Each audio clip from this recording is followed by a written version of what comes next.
politics and egos and bullshit, it's just stupid. And it doesn't have anything to do with the greater good of how much people love and support this franchise.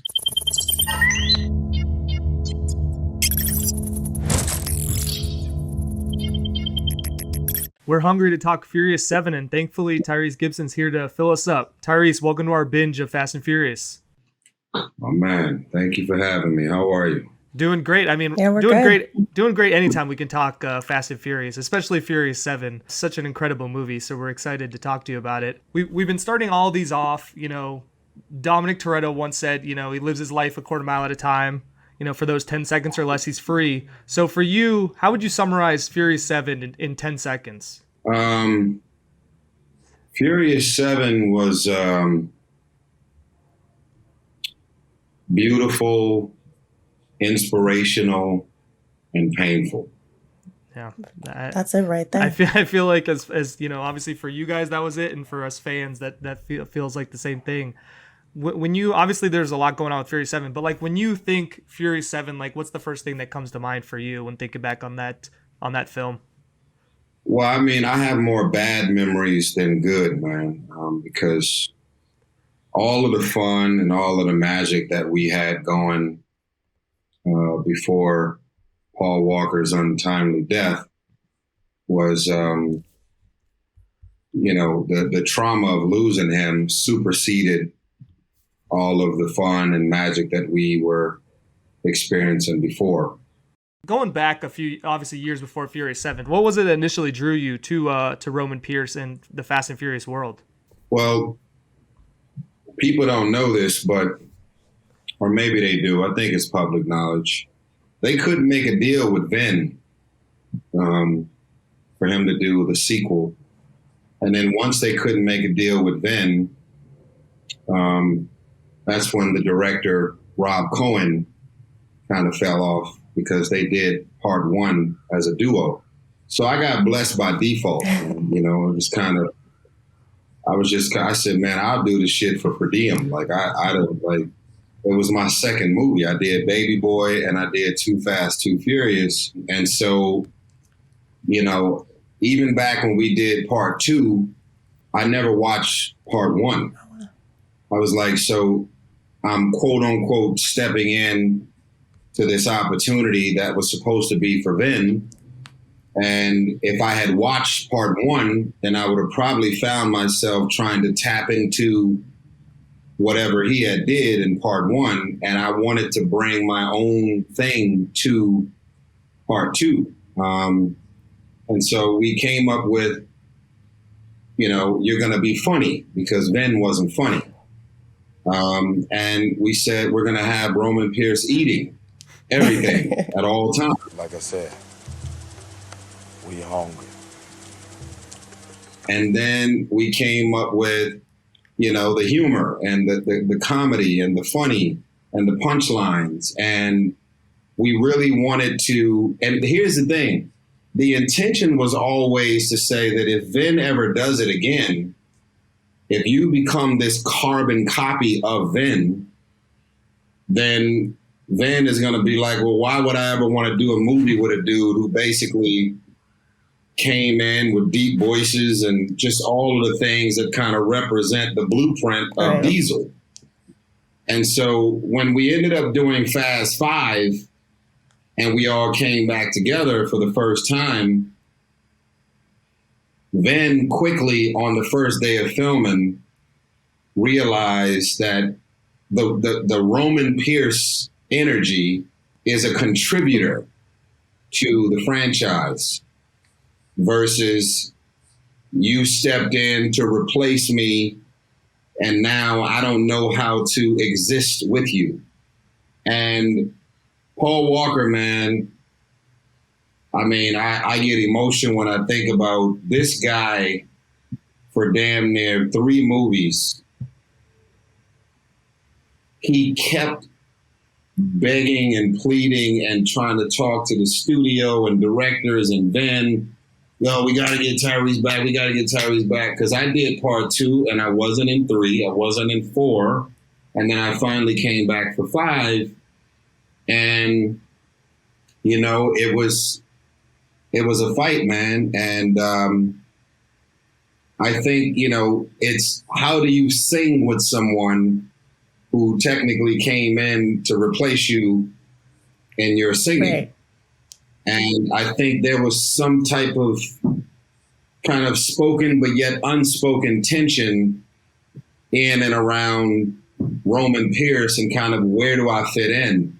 And I think after hanging out with Vin a few times before we did 5, he realized quickly that I'm more of an asset and there's more of a benefit and there's way more upside to what I'm bringing to the franchise over it ever even remotely being considered competition or anything that anybody should be worried about, This is my boy Roman Pierce. You go way back. I met this cat in juvie. I pulled that job with him in Miami. Heard about you. Because I do me, and then to get to know me, you'll understand, like, I'm not competitive. I don't care what somebody else is making compared to me. I got love for y'all, but personal ain't good business. I can't do this, homie. So what we're talking about is $100 million. You say what? Honey. See, sometimes I be overthinking, man. And, I know we just met, but you just kind of gotta... That's right, $100 million. And everything we take, we split even. I just always operate from a place of gratitude. And I've been around some of the biggest stars in the world for me to then realize I don't want to be a major star like them. Right. It takes you to get a mega yacht or get onto a mega yacht for you to realize you don't want one for yourself. It's interesting because I feel like that moment as a fan watching the moment in 5 where Dom and Roman meet, I was also like, oh, how is this energy going to go? Because both characters have their own unique relationship with Brian. So it was really really heartwarming to see it where it's like, oh, no, they all fit together. Is that how it felt? Not just with Vin, but kind of everybody, like as you're all sort of, the fans are familiar with seeing you guys separately in your different movies, but then you come together for the first time. Yeah, well, See, Ludacris was my sidekick in Too Fast. Hey, Tej Parker, Roman Pierce. Right, so whatever we were doing and whatever kind of street racing we were doing, Luda was my guy. So I think, storyline. But the point is, it was much easier for Luda to do Fast 5 when we brought the band back together than it probably was comfortable for me, because there was nobody that stepped in to be number 2 on the call sheet but me. So it was Paul number 1 and I was number 2. And I think when they did the first Fast, Paul was number 1 and Vin was number 2. So it was kind of Paul knew that there was a bit of an obstacle there that we had to get through in order for us to all kind of dance together for Fast 5. And, I've never talked about it because it's not a storyline that really matters. I think ultimately what we all know is that this franchise is really about the fans, and all of the stuff that happens in politics and egos and bullshit, it's just stupid. And it doesn't have anything to do with the greater good of how much people love and support this franchise. Yeah. I mean, you've now played Roman for, 5, 6 movies. What's that kind of evolution process been like? I'm sure, obviously you don't want to just, run back the same things each time with the character. So what's it been like for you for, almost 20 years playing this character and like keep, adding new little, things for him? Please tell me that's not a Pontiac Fiero strapped to a rocket engine? Impressive. I know. No, that's not impressive. My ass is in fuego! To be honest with you, man, for one, I don't watch the movies. So it's really hard for me to do another one and then find myself trying to kind of duplicate what I did in the last 3. Like, we're about to do Roman Pierce again, so let me go ahead and study what I've done and make sure that I'm staying. So everything feels fresh to me. You know, I obviously have watched the movies, but, you know, when you go in, when it's time for the movies to come out, you're doing 7, 8 premieres in 7, 8 different countries. You'll sit there, you'll watch 20, 30% of each movie, gets bits and pieces. And then once the movie is released and the world is going crazy, we might pop up at a couple of theaters to surprise the fans. And then I don't really watch them after that. You know, it's for public consumption at that point. It belongs to you. So, you know, I don't really study what I've done. So every time I do another one, it feels fresh. That makes a lot of sense. I mean, getting into, you know, Furious 7, what do you remember being most excited about? Like, you know, you obviously you guys were on a roll, and then it's time for Furious 7. Like, you get that script, or you talk with, you know, James Wan or Vin or whoever. Do you remember like what you were most excited about going into Furious 7? Well, I just remember, like always, while we're on the set making another one, or kind of ramping up, wardrobe fittings and just kind of running into all of these people that you've been working with what seemed like forever. You know, same head of wardrobe, same assistants, same studio executives. And so you're just kind of doing these lunches and dinners and, you know, and it's just like, holy shit, man, we're still doing this. So I remember that feeling when we did Furious 7. I remember I went and had a meeting with James Wan, and I really wanted to sit him down in a real way and just say to him, look, man, don't ever repeat this, but these are all of the people. Here are all of the characters. Here's all of the politics and backstories. When somebody does this, this is what it means. When somebody says this, look out for that. And I had a Phil Jackson moment with him, and I'm sure James Wan will confirm it, where I had to pull him into the huddle and really break some shit down and say, this is what this world is, and this is what you're doing, and this is what's happening. So you all wanted me to break into a police station. Fine. Then you asked me to stop a tank. I wasn't happy about it, but I did it. Then you came up with this brilliant idea to shoot down one of the largest airplanes ever. I shot that shit out the sky. It's nothing. But this right here, my friend, happens to be the stupidest idea I've ever heard of in my life. A lot of pressure coming in after, you know, what Justin did on those first 4 films. So I'm sure he was already feeling the pressure. So I'm sure he appreciated that talk. Yeah, absolutely. Absolutely. Do you remember like reading the script? Something that as a fan, we're always like excited to see what's like the next level that you guys go to and the stunts. Do you remember like reading like that plane scene blew my mind, like just seeing it the first time? When you look at that on paper, you guys like, oh, how are y'all going to pull this off with us? Well, the crazy thing is I have people that read scripts for me and give me a full breakdown of the script. And then I'm able to get in there and fully focus on the things that I'm supposed to do and the things that I think are corny and goofy and don't make sense. And I would never say that. I would never do that. And so what happens is when they send me the script, I have this thing called a PDF ripper, because it's always sent to me as a PDF. So I'm able to rip all the words from the whole script off of the PDF, and I'm able to drag all the words from the script into Final Draft, and I make all of my changes for what I would actually say and what I would actually do. And I also could give other characters that I have scenes with in the movie responses. Oh, that's great. To certain things that I do and say. And then I send it to them and I say, instead of me trying to make all of these changes on the set while hundreds of millions of dollars is being spent, I'm making all my requests now.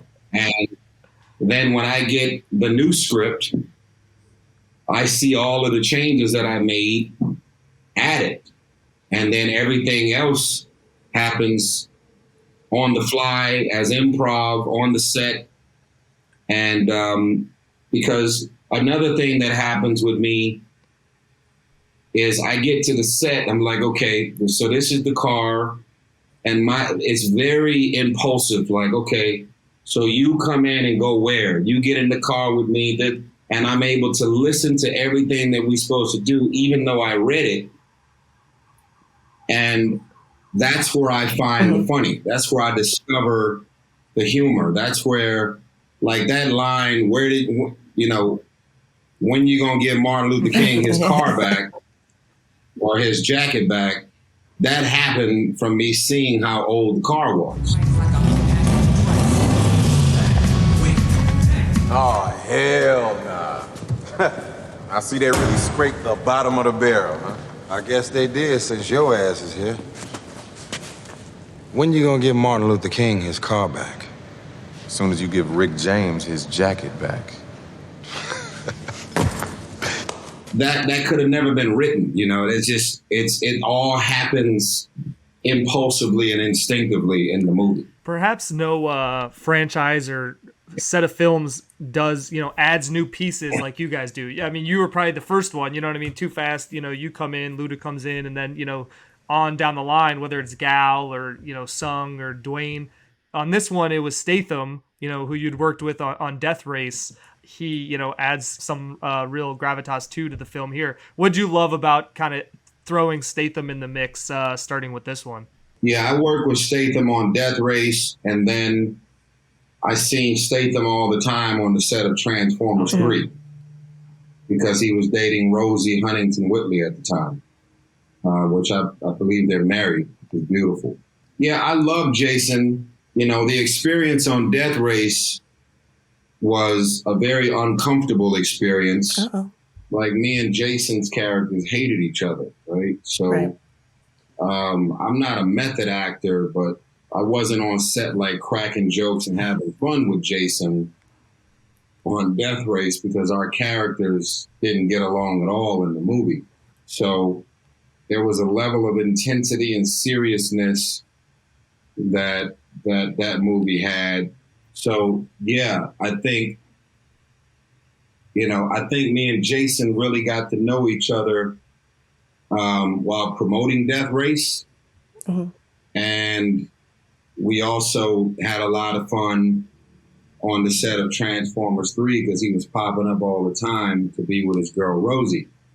So that's when I really caught a great vibe with him. So when everything about him coming in was exciting for me because, I know him. I think he's a good man.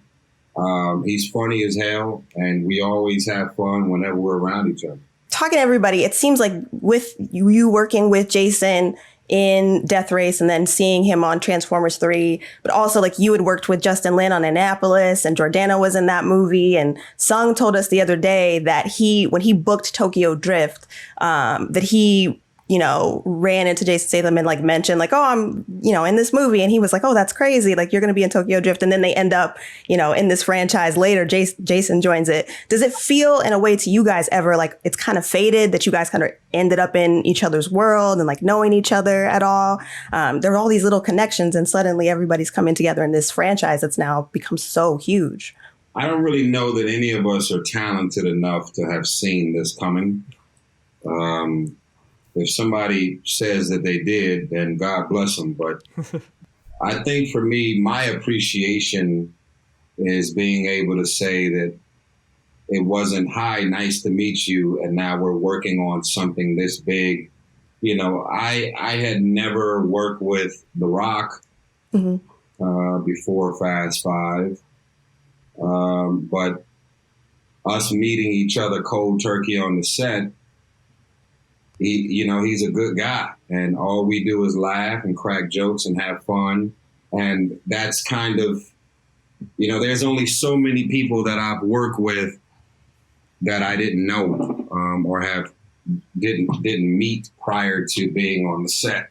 I feel like here in Furious 7, it sets up you and Ludacris as Roman and Tej already had a great, dynamic going all the way back to 2. but then you throw, Natalie as Ramsey in the mix, and the last two films that you guys have had a lot of fun with kind of that, quote unquote love triangle. What have you liked about kind of, playing around with those two and kind of having, this really fun dynamic? I mean, Roman, in this world of fast, man, Roman has been single for 18 years. Yeah. You know what I mean? Like, when you going to see my family? If I live in Barstow, then is anybody ever going to meet my mama? Right. Anybody ever going to see my brothers, sisters, family? When does Roman get a little backstory? So it's been cool to finally have a girl in the mix that we can kind of fight and argue over. Joker. Wrong. Double alpha. Man candy. You know what I'm saying? Man, sit your candy ass down, man. The disrespect is real around here. But I think Ludacris got the girl. I think Ludacris ultimately pulled off Natalie because at this point, he's not. We've kind of lost the humor between me and Chris. He's kind of made a pivot into being more into the gadget tech world, and so I've been having to pull whatever humor and funny and energy I can from just all that I'm working with. I got to look at a random water bottle and find something funny in it. And yeah, I miss the banter. I miss all the funny. But yeah, these missions that we're on right now, Chris is he's in front of the computer and he's saying all these big fancy words, and he's made a pivot. And thank God they gave him that dialogue. I swear, man, I'll be listening to some of that shit he got to say, and I'll be like, bro, I can't even remember a half a paragraph, let alone trying to memorize all that stuff that goes with this technical stuff that he has to now say. Okay, so this is how it works. We gotta move in sync if we're gonna pull this off, so let's go over it to make sure everyone clearly understands their role. Roman, that means you. You know what? You're being real unprofessional right now, Tej. The God's Eye chip is hidden in a speed drive installed in the prince's car, which he keeps in a safe room vault. Now I make 8 to 10 plainclothes security. Not to mention the prince and his personal bodyguards. Security cameras are clustered by the north wall. That's where the vault is. Now to get in that vault, We gotta tap into the security system. which can be accessed in the prince's bedroom. All right, guys, I'm going in. Now, once we're tapped in, Ramsey and I can hack into the network and pop the door so you can get in and get that chip. Wait. You missed a step. What about my steps? What am I supposed to be doing? No, we didn't miss anything. You're special teams, so when we need you, You do what you do best. And that is? Shine brightly, like only Roman Pierce can do. See, now we talk. Someone's got to do it. Better him than you, for sure. I mean, you mentioned, Paul earlier, and, him fighting for you to, come back through, until it happened in Fast 5. What was it like? You guys obviously worked so closely on Too Fast beginning. Was that connection just instant between you guys? I mean, on screen, it seems like it. You guys are just immediately had such a great dynamic. Did it feel pretty instant once you guys got together and connected? You know what I'm talking about. It did, man. I mean, Paul really felt vulnerable after making the decision to proceed without Vin. Whatever the original movie and the original experience was, Paul had never envisioned that he would be doing, none of them imagined that they would be doing a sequel, let alone doing a sequel without the original director and co-star. So when I got to the set, me and John Singleton, rest in peace, had just did Baby Boy, and he gave me my first gig, and then I set up John Singleton to direct Too Fast, Too Furious. Oh, wow.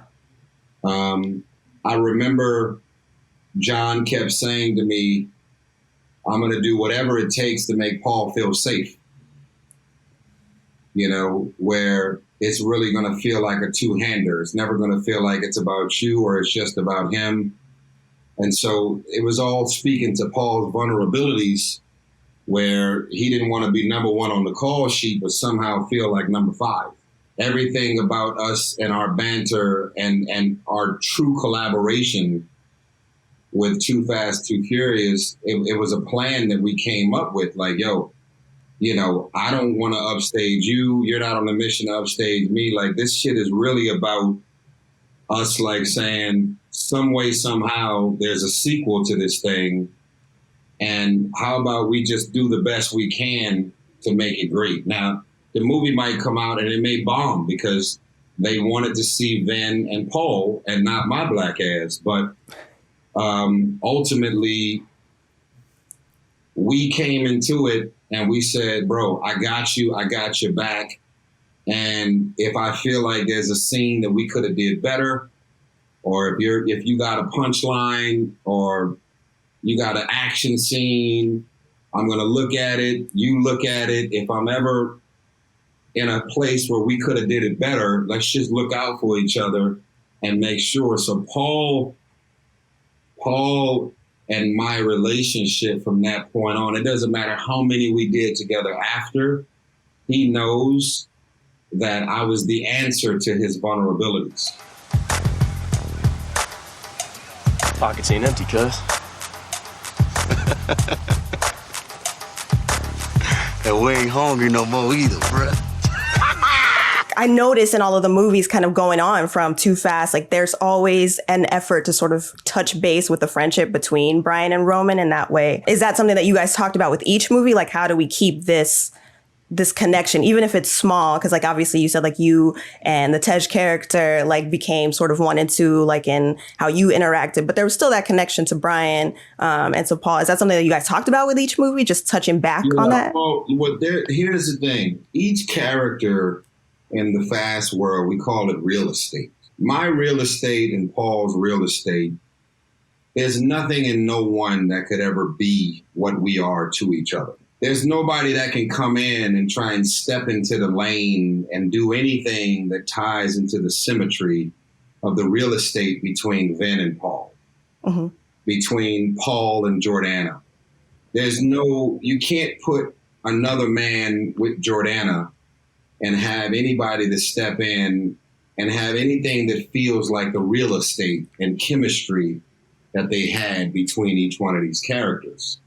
And there's literally been dialogue and lines where if I'm honest with myself, I would say that sounds like some shit that Dom would say to Brian.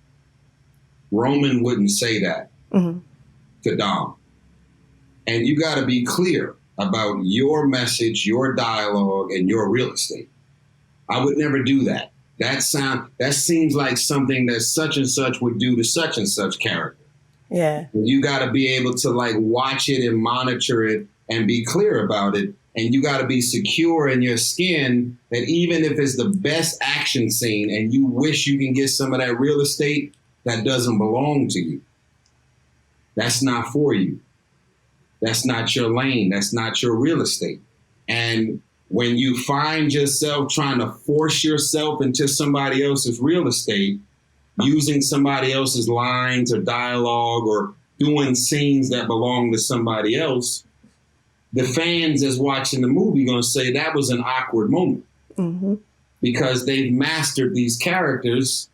And if you were in tune with what you're supposed to be saying and doing, then you ain't got to worry about ever making a pivot into a lane that's not your lane. Like, you know, in Furious 7, when we were around that table, and I kept talking about like, why every time, you know, why you leave? Why you always got, you know, I'm tired of blah, blah, blah. He said, okay, Roman.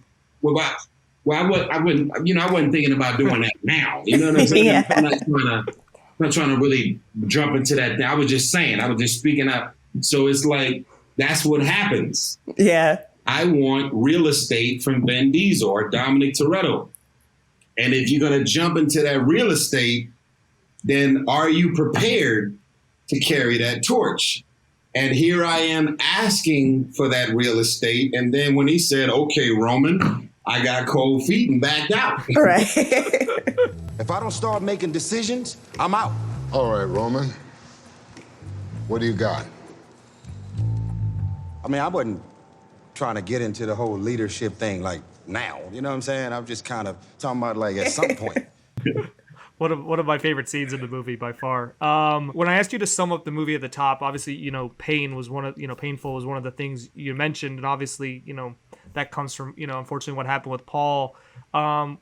Once you guys got back, and obviously I know there was a lot of conversations, is like, do we even finish this thing? But like, what was it like once you guys got back into filming? And I'm sure a lot of it was like, we have to do justice to, Paul in Brian, the character of Brian here. So just what was it like? Obviously you had Paul's brothers around, helping as well. So what was it like once you guys got back into filming, after Paul had passed and you guys were on this mission to finish this film? I mean, the first thing that all of us were struggling with was, what the hell are we doing here? Mm-hmm. Like, what's Fast and the Furious without Paul?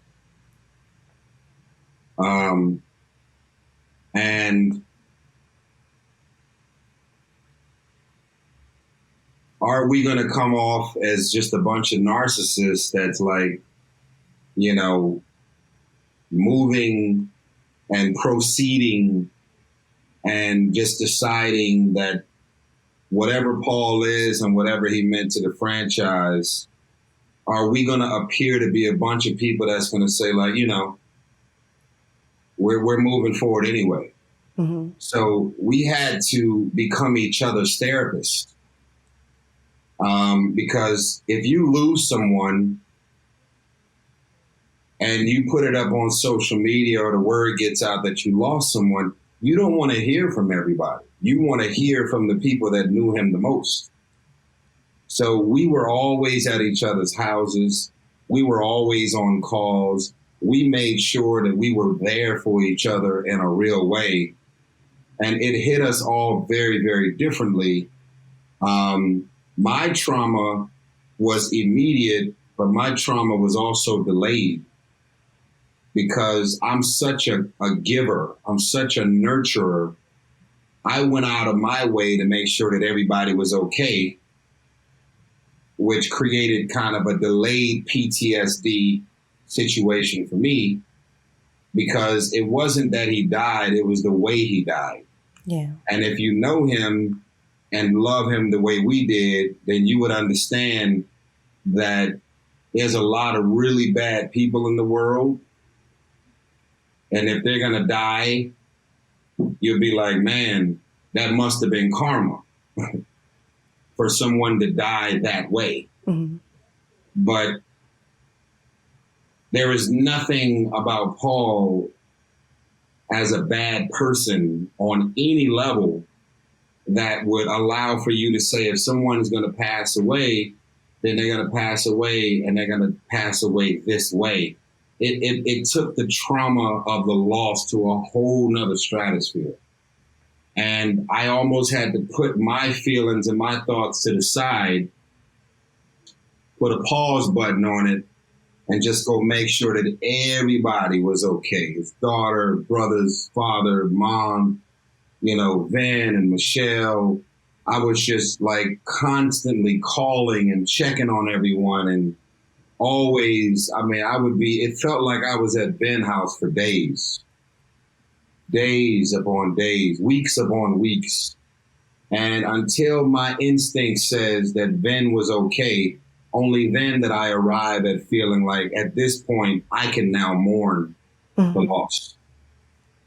I mean, it's such that goodbye that you guys have in Furious 7, starting at the beach and then, with, Brian and Dom kind of driving off in their separate ways. I just pull it up sometimes to watch it and I get like emotional. It was so well done. What was it for you? What do you remember? Obviously you said you don't like really watch the films other than like the premieres and stuff like that.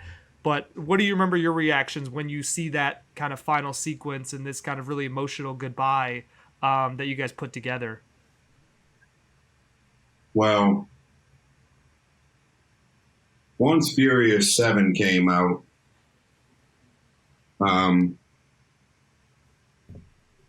it was definitely hard to watch that one. Mm-hmm. So I definitely don't have that one on repeat. Hey, thought you could leave without saying goodbye.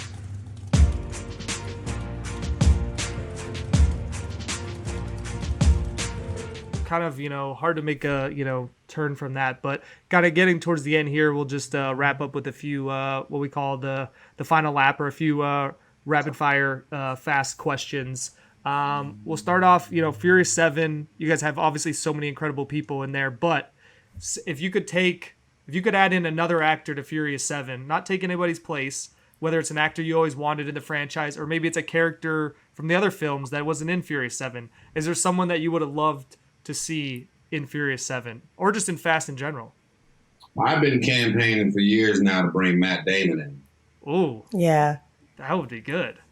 He's a part of the Universal family from the Bourne franchise. And I've been talking about Matt Damon forever. I know there was some conversations about Denzel Washington coming, which would have been obviously the high of all highs for me, because I wouldn't be here as an actor if it wasn't for Denzel. I don't know. There's certain people that have the vibrations and the energy and the star power that could contribute to Fast. I'm just grateful to I'm grateful to Vin, because in the world of Fast and the Furious, Vin's got all the power. And as we have the Charlize Therons and Jason Statham's and Jaimin Hunsu's and all of these people, they got to go run all this shit by Vin. Mm-hmm. He's the one that has to say, I'm okay with rocking with them. And in a lot of cases, even Paul will tell you, Vin is behind the scenes making sure that people could actually finalize their deals. He'll make a phone call into the studio and they'll be like, yo, I don't think we're going to be able to make this deal. It's getting too expensive, and whatever that might be.